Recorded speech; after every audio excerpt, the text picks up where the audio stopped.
A tandoor or a clay oven can melt the skin in less than 2 minutes down to the bone, and it can reach temperatures of up to 900 degrees Fahrenheit.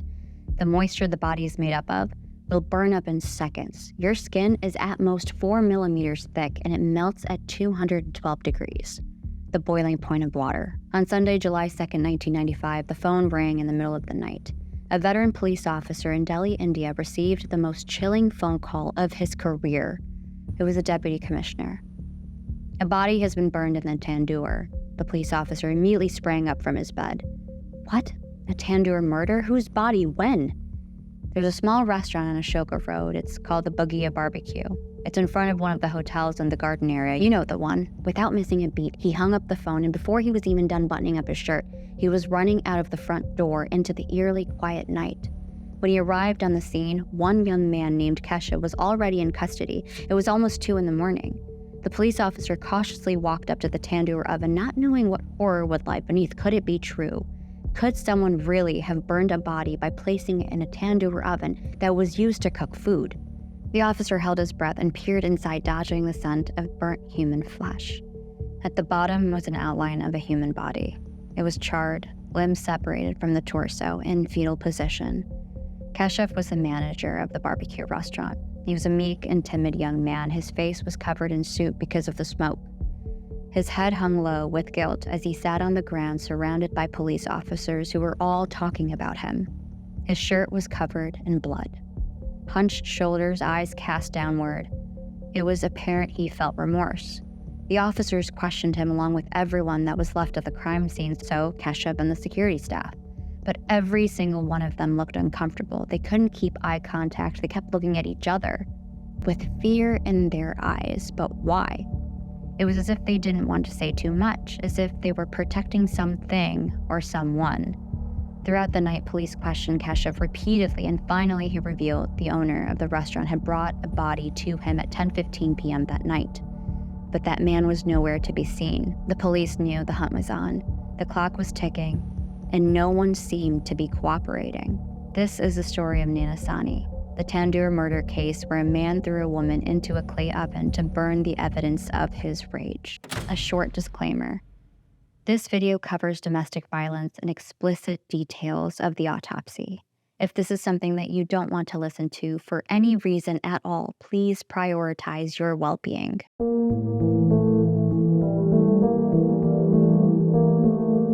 Naina was a young woman with a promising political career. She was born into a conservative middle-class family, but she herself was not conservative. She loved to fly planes. She took a commercial pilot license course and got her pilot's license. She was a great swimmer, and she loved to talk about business and politics. The problem was, within Indian culture at the time, this was met with weird looks. That is not a traditional role of a woman, many thought back then, and still do in some places. Men around her even mocked her for it. She was outgoing, she was a romantic. She could walk into a room and talk to anyone about anything, but her parents strongly disapproved of who their daughter was growing up to become. She was in her late 20s and was once the general secretary of the Delhi Pradesh Youth Congress Girls Wing. By every sense of the word, Naina was driven. The youth wing of the Indian National Congress was an anti-socialist party. It was responsible for leading India to independence from Britain in 1947, and it was also one of the 2 major political parties in India at the time. It eventually disbanded in 1977. At the Youth Congress, Naina met a man named Sushil, who was the new president leading the party at the time. He was the one that promoted Naina to general secretary. They held protests and rallies for various causes, and they were all very driven people. Sushil came from a middle-class family too, and he was very politically motivated. He was 5'7", stocky. When they met, Sushil was in his early 20s. Even though Naina had broken up with her former boyfriend Matlub Karim, who was also in the Youth Congress, she started to feel something for Sushil. The two exchanged glances when they'd be in the room together, a smile here, a wink there, and not before long, they were in a full-blown relationship, which would be her last. Naina was drawn to Sushil due to his charm, charisma, and perceived stability. He carried himself so well with this confidence. Sushil had these eyes that were very telling. They were deep-set, and Naina liked the way he looked at her. One thing she didn't know about him was that when Sushil became angry, His eyes became darker, and you could see them fill up with rage. He just had this look that made you feel uneasy. When the two started their relationship, Social had no idea that Nana and Matloob still kept in touch. Social lived in a small apartment in a neighborhood called Tandoor Murder. Nana would visit often, and they'd spend the entire evening together, enjoying each other's company most of the time, aside from bickering here and there. Some nights, she even stayed over. They were passionate, but things were a bit rocky from the start. Their personalities did not align. Nana's aunt actually had to convince Nana to marry Social. Her aunt really liked him because he helped her through a dispute about land ownership once. Nana hesitantly agreed to marry him. Something in her gut was saying otherwise, but she couldn't put her finger on it. One day, Social brought up the idea of marriage, but he said that they could get married in their own way, without officially tying the knot legally. So it would just be his word. Nana was initially put off by this, but in a way, he did propose, right? That's what she thought. Nana and Social tied the knot privately in 1993, just a few years after they met. No one was really there aside from them to witness it. It seemed odd to Nana, but she convinced herself that maybe it could be romantic if you really, really thought hard about it. But in any case, they were sort of married now. What bothered her was why he never wanted to do it legally. She questioned him all the time as to why he would want to keep their relationship secret outside the apartment. If anyone observed them, they really just looked like acquaintances. According to police, every time she brought up the idea of legality, Social would brush her off. His political career consumed his entire focus. He was trying to brush shoulders with anyone who could help him excel in the political world. He wanted to be on top, and it didn't really matter how he would get there. He was a schmoozer, and he got belligerent a lot. Whenever Social would deliberately put an end to the topic of marriage, Nana's doubt in their relationship would grow. She was beginning to suspect that it would never happen. According to witnesses, they were barely seen being affectionate in public. Investigators stated that Nana started to suspect that Social wanted to keep their entire relationship a secret in case it hindered his political career. Allegedly, Social was charming both men and women in the political world. Nana started to think that the marriage was just a sham to keep her quiet, while he told the world they weren't even together. She would tell all of this to her ex Matloob over the phone because they kept in touch frequently. Yes, they were once in love, but because of different religions, they couldn't get married. He married someone else in 1988, 4 years before Nana. Now, even though Social showed such disinterest towards Nana, he didn't really tolerate her doing her own thing. That means talking to anyone he didn't want her talking to. According to police, he had caught her on the phone with Matloob in the past, and he asked her to put an end to it immediately. But she didn't stop. She had told Social about her friendship with Matloob before they got together. She thought he'd understand if she was open about it and very forthcoming. Matloob was one of her very good friends, and she needed someone to confide in. She wanted to tell someone about her life, her passions, how miserable she was. Things got so bad in the marriage that, according to police, Nana even told Matloob that Social had started beating her. He'd hit her anywhere, the arms, legs. He once locked her out of the apartment. His anger was getting worse and worse, and she wasn't going to give up such a good friendship with Matloob, who made her feel accepted. He made her feel like she could become something, really become something in life. She needed that reminder because she wasn't getting it from Social, allegedly. According to investigators, Social threatened Nana that if she ever went to the police or told her parents, that her parents wouldn't believe her, that he would file a false case against her since he was very friendly with the authorities. On Sunday evening, July 2nd, 1995, 3 years after Social and Nana married, Nana walked into the air-conditioned first-floor apartment above the ground floor. It was a scorcher out there. July was a hot month in Delhi. It was hot and sticky. As soon as you walked outside, it felt as if you were breathing through a hot, damp towel. The fact that their first-floor apartment was air-conditioned was a rarity for the neighborhood. To cool down after a long day, Nana grabbed a can of tomato soup and poured it into a tall glass filled with ice. They had just run out of tomato juice, but she still really wanted a Bloody Mary, which was her favorite. Nana grabbed a bottle of vodka from the cupboard and poured herself a hefty amount. She needed a drink after the day she had. She needed to be sure about the life-altering decision she was going to make. She was 99% sure of it. She walked over to the couch and plopped down the way one does when they're tired of life. Her eyes were distant as if she was in another lifetime. Her fingers tapped on the glass anxiously. She was thinking about Australia. Nana had a pilot's license. She held a political position. She'd be able to find a way to make a living there, right? She was accomplished. She reassured herself that she would be fine, that she'd make a life for herself abroad, without Sushil. There were rumors that Sushil was having an affair. This was something he always denied, but Nana knew better. According to police statements, Sushil was projecting, and he actually became more and more suspicious of Nana talking to other men. She could see it and feel it. Any man she talked to would inspire jealousy in him. That jealousy grew and grew until resentment took over and wedged itself between them. The flirtatious looks turned into hostility.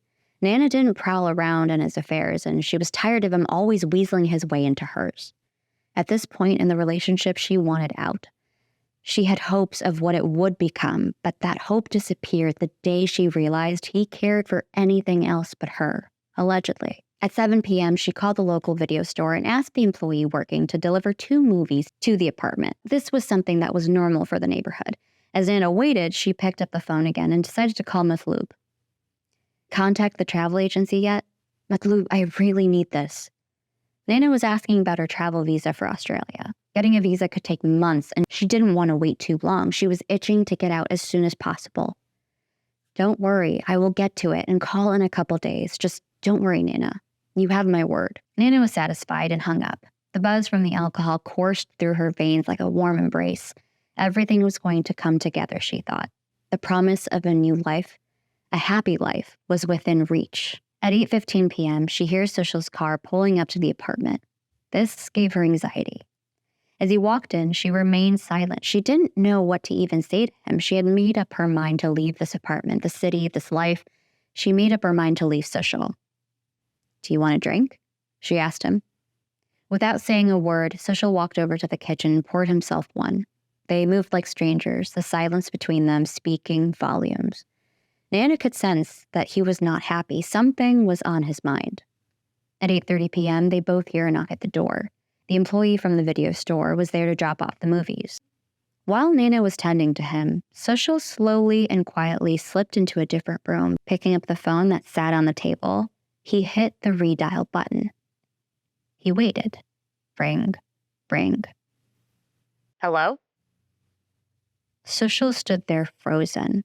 And in that solitary moment, amidst the deafening silence, he felt his mind unraveling. The slow rage started to consume him. He thought about all the times he asked Nana to stop talking to Matloob, and all the times she didn't listen. She didn't fit his mold. Hello? Sushil didn't answer back and hung up the phone. That rage started to spread throughout his entire body. It was a quiet rage. He walked back into the room Nana was in, and watched her for a moment as she started to play a movie.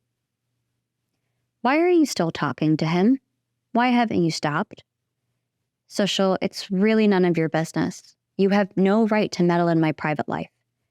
At this point, Sushil's rage hit its limit. How could she talk to him that way? He noticed how intoxicated she was. The alcohol in his system only heightened his emotions. At that moment, he heard a voice in his head.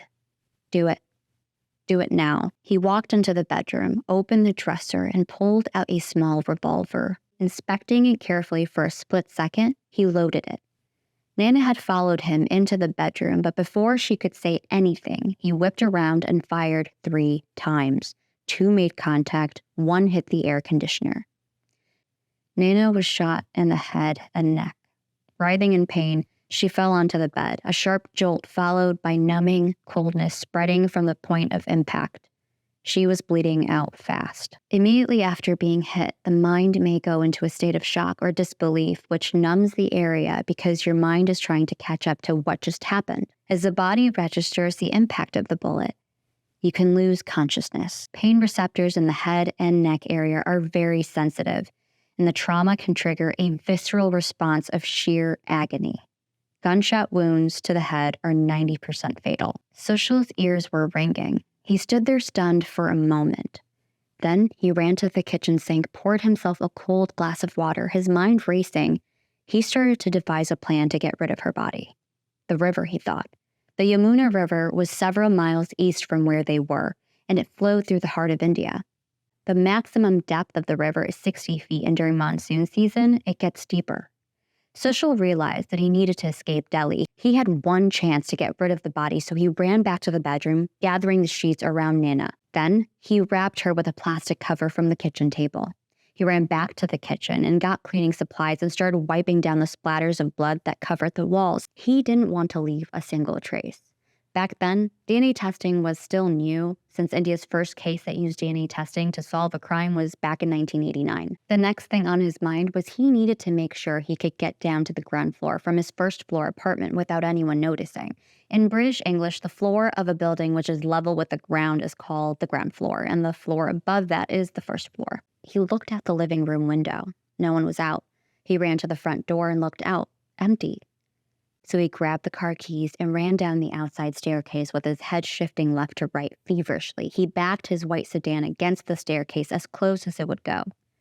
Social ran back to the stairs, grabbed Nina's body, dragging it down, trying not to make much noise. Again, making sure no one was around. With a bit of a struggle, he put her in the trunk. He looked down and saw his shirt covered in dark red spots. He was glad no one was around. So he ran back to the stairs to change his clothes. Adrenaline was now coursing through his veins. The release of adrenaline heightens alertness and increases the heart rate, preparing the individual for fight or flight responses.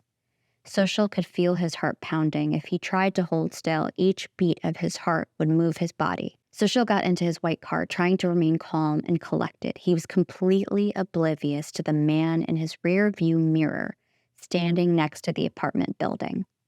The man who had seen him putting a large bundle in his trunk. Later, that man would understand what he actually saw. Social headed toward the Yamuna River, but when he approached the bridge that he needed to drive over, he saw cars that were packed bumper to bumper. There was no way he was disposing the body without someone seeing him. He reversed quickly and made a U-turn. He had a plan. The Bagia Barbecue restaurant was located right in front of the hotel buildings that Social and his partners owned in the garden area.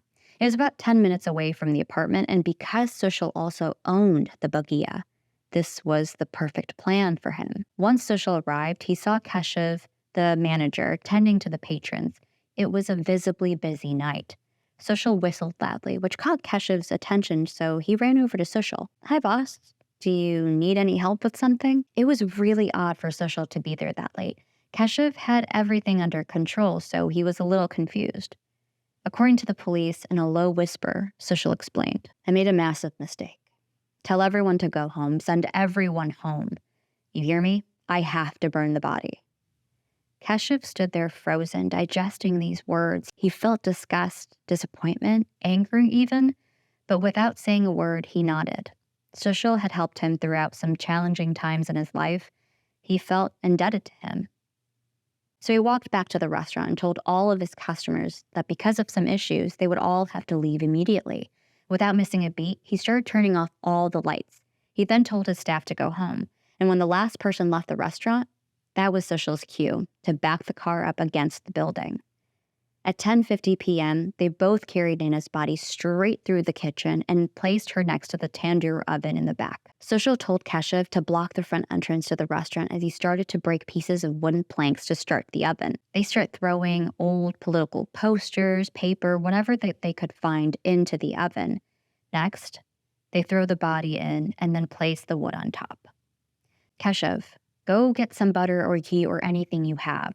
Social wanted to burn the body as quickly as possible. "We don't have much left, sir." "Then go down the street and buy some more."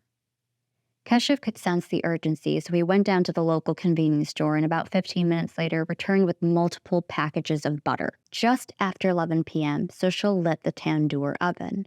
The flames consumed the butter, growing larger and larger. For what seemed like an eternity, no one spoke a single word. All that could be heard was the fire crackling and hissing. Social sat down and poured cold water on his head. "Ye maine kya kar diya?"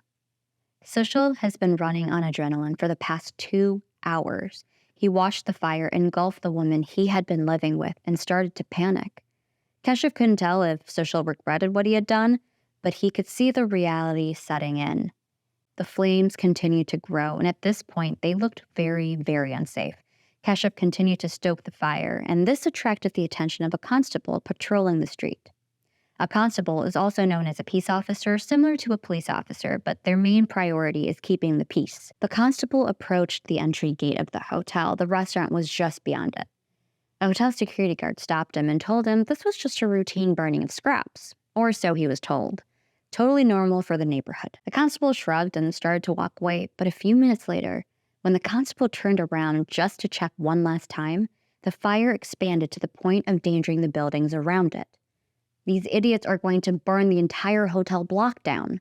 Irritated, the constable ran back through the gate to the restaurant's entrance, which was blocked by a screen and tarp. He pulled back the screen when he heard, "We're just burning old posters." It was Sushil calling out to him. The constable was not happy. "What do you mean burning old posters? This wasn't just a routine burn." He immediately called the firefighters and the police control center, asking for assistance. The fire was getting too out of hand. He tried to enter, but the screen had been replaced by something harder. Maybe wooden planks? "I don't have time for this," he thought. So he scaled the wall surrounding the restaurant and hopped over with the help of the volunteer officer who was also patrolling that night. Once both of them were over the barrier wall, they ran toward the flames, grabbing buckets of water to put out the fire. Both Sushil and Kashyap were quiet. Once the fire was almost completely out, they looked up to see if there was any damage done to the electric lines above the restaurant connected to the hotel. They climbed the stairs outside to take a closer look, and sure enough, they saw that the plastic had melted from the electrical lines. This wasn't good. Before they could say anything to each other, they saw something flash from the corner of their eye. When they looked down, the flames roared back to life. Are they mad? The constable rushed down and saw Kashyap stoking the fire. Sushil was nowhere to be seen, and when the constable got closer, his nostrils filled with the smell of burning flesh. People have described the smell as something very, very pungent and overpowering. Once you smell it, you won't be able to forget it. The constable grabbed another bucket, filled it with water, and poured it over the flames. He grabbed a long pole that was next to the tandoor oven and started to move the trash around, but then the pole hit something hard. The constable fanned the smoke away from his face. His eyes were starting to burn from the smoke. He looked closer at what he was hitting, and that's when he saw long, black hair wrapped in a bun with a plastic clip. Somehow, it resisted the flames. As the smoke started to clear, he saw the outlines of a woman's body in fetal position. The limbs were charred. The abdominal wall was ruptured, exposing the intestines. When he tried to look at the face, the teeth were exposed and the skin around them was gone. One leg had been burned to the knee, and the lower part of one arm was detached. 2 silver ankle bracelets were found next to the body. The constable, visibly unwell, had no idea that he was being watched by Sushil from behind a wall. In a matter of minutes, firefighters and police officers stormed the area. What was a routine call to extinguish the fire turned into a murder investigation. It was just past 1 a.m. For some reason, when police started questioning Kashyap, he wouldn't say a word about his boss, the man who forced him into this crime that would land him in jail for 7 years. What's interesting is that the procedure for handling suspects in India is there are no handcuffs involved due to the Supreme Court ruling prohibiting handcuffs in 1980. But there was no use for it here anyway. Kashyap was in custody and Sushil had fled. Kashyap seemed to be catatonic. He realized his life was unraveling and he had no control of it. When police officers approached him again, all he could say was, "Unke mujh par kaafi ehsan hai." No one was cooperating, but the investigation continued. Bright and early the next morning, after being taken in, Kashyap finally offered some crucial information. Sushil Sharma, a political figure, drove a white car. The security guard of the hotel who watched Sushil's arrival verified this information. Kashyap told the police that Sushil was probably with his parents in New Delhi, which was about a mile from where they were. Quickly taking that lead, the police raided his parents' home, but he wasn't there. No one in the neighborhood had even seen him for quite a while. After more raids and following various leads, they all led to nowhere. The Delhi commissioner announced a reward of 100,000 rupees, which is $1,203 to anyone who could provide any information that could lead to Sushil's arrest. According to investigators, Keshev eventually told the police another piece of crucial information: the victim's identity, Nana Sani, and where they lived. But the problem was, he didn't give them the exact address. He simply told them which neighborhood they lived in and that their apartment was the only one with an AC unit on the first floor in that area. With such little information, the police scattered throughout the neighborhood in search of that one AC unit. On July 3rd, just after sunset, police found the apartment. Simultaneously, another team of police officers had located Social's abandoned car in a different neighborhood miles away. They found droplets of blood in the vehicle, but nothing compared to what they found inside the apartment. When investigators stepped inside the crime scene, they found dried blood on the walls, on the floor, some mixed with water in an apparent attempt to clean it. When they walked into the bedroom, they discovered a dried-up pool of blood on the carpet next to the bed. They also discovered bullet cartridges and old paperwork from the restaurant. The police had copious amounts of evidence pointing to Social, so it shouldn't be that hard to convict him, right? They took samples of the blood-stained pieces of mattress from the bedroom, blood-stained carpet, hair strands, bullet, 5 empty cases of fired cartridges, some photos showing Nana and Social, and one diary that had the title, Social Sharma Loves Nana, Loves Social Sharma. Investigators sent the samples to the forensics lab. From the paperwork they found, they identified who the victim was, Nana. They weren't 100% sure just yet, due to the forensic results still pending, but because of the paperwork, they were able to identify where Nana's parents lived. 2 days after the murder, Nana's parents heard a knock on the door. No, you're mistaken. Social would never do that to our daughter. You've got the wrong man, and you certainly have it wrong. Nana told her aunt she was going to Kulu, which was a town 9 hours away. To get concrete answers, the police took her parents and brother to the apartment. They wanted them to understand the gravity of the situation. Nana's mother burst into tears, and her father was silent. They were then taken to the morgue. The police were confident the family would cooperate. This is it. They'd get the answer. But when the family looked at the charred remains, they were quiet. According to investigators, they looked uneasy, disgusted even. Nana's father broke the silence. If you can get Social to come down and identify that this is in fact Nana, then we'll concede. We'll believe you. The police officers in the room did everything they could to prevent their jaw from hitting the floor. Allegedly, the family was so detached to the point where they refused to testify against Social. They were too indebted to him. They really didn't approve of their daughter's lifestyle and thought Social could make a good woman out of her. To them, he hadn't really done anything wrong until proven otherwise. The next person they went to was Matloob, her ex. On July 5th, 3 days after the murder, Matloob was taken to the morgue to help identify Nana, and as soon as he stepped inside the dingy, cold room, he began to sob. He laid eyes on the silver ankle bracelets and the hair. She always wore her hair in a bun. The main suspect, Social, was still at large, and the longer it took police to find him, the harder it would get. According to the police, the night Social had dumped Nana's body in the clay oven, and while the constable was busy inspecting the melted cables after partially putting out the fire, Social had ran back into the kitchen and found a container of used rancid oil and had poured it into the tandoor oven, lighting the flames once again. Then he ran out through the back, and he stayed to make sure that they didn't find the body. But when the constable discovered what he had done, Social ran back to his car, pressed the gas pedal as hard as he could, and he sped back to the apartment. He ran in to assess the scene. He was sure Keshev wouldn't say a word against him. He quickly wiped the spots of blood off the wall, grabbed his black briefcase, and loaded it with clothes and some cash. He got another duffel bag and put more clothes into it. He knew that he was never coming back to his apartment. He then reloaded his revolver and placed the blood-soaked clothes he was wearing when he shot Nana into the briefcase. At 2 a.m., Social ditched his car in a different neighborhood. He walked to a hotel building his colleague was staying at and eventually spent the night there. He explained enough to concern his colleague, but since his colleague had an early a.m. flight, he didn't ask any questions. He didn't want to get involved. In a matter of days, Social was in Madras, which is a city also known as Chennai, 39 hours away. The media had picked up the story, and they were running headlines claiming a woman had been chopped up to bits before being burned in a tandoor oven. The first autopsy report didn't say anything about a firearm injury, which was obvious. The second autopsy revealed that Nana's limbs might have separated from her torso due to being so badly burned.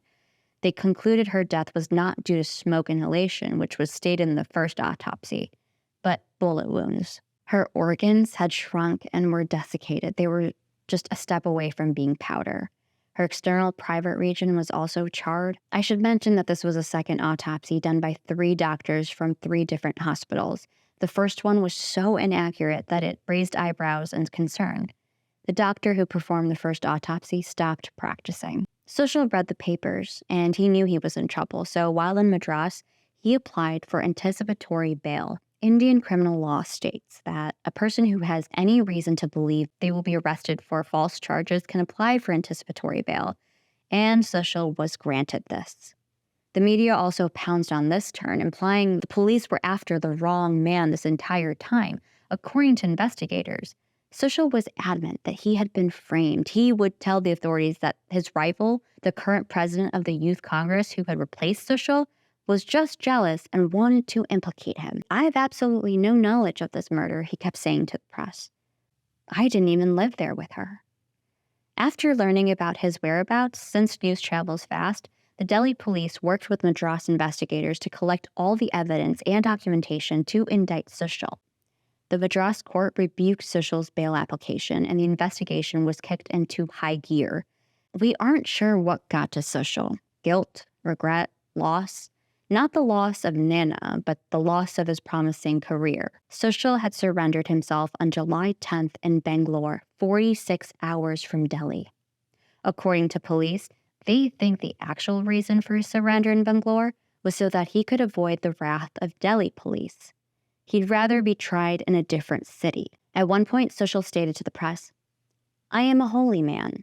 If I'm guilty, hang me."